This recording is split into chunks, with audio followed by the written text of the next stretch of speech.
I've got a really simple one for you today, guys. See this? This drives me nuts. The tow hook attachment is right here, but this is just open, and I see this on a lot of cars, and I wasn't sure exactly what you had to do to fix that. So I finally did some research and found out.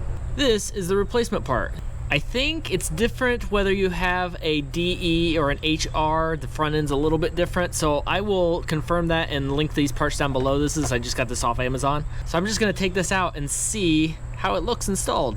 So this is the part. It came wrapped in paper, and you see it's painted the same way the grill used to be. At least it doesn't quite match, but it'll be a heck of a lot better. And there's no screws, there's no pieces. It looks like it'll just pop in here. There's slots here. This should just slide on.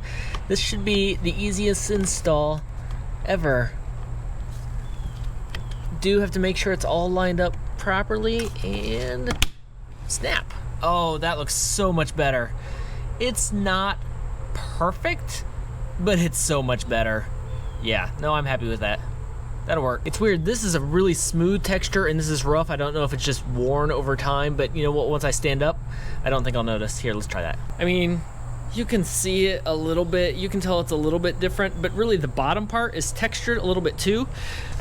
There's a little bit of a curve here. I don't know why, but it makes it so it doesn't stick out because they're both like that. It doesn't stick out quite as much. To take it off, you hold, there's clips in here in the back. You have to take it off and then put the tow hook on if something bad happens. But that's it. If you found this useful, leave a like and a comment down below. I've got links for where I got it, and if you click that link, I appreciate it because that will help me be able to buy more stuff.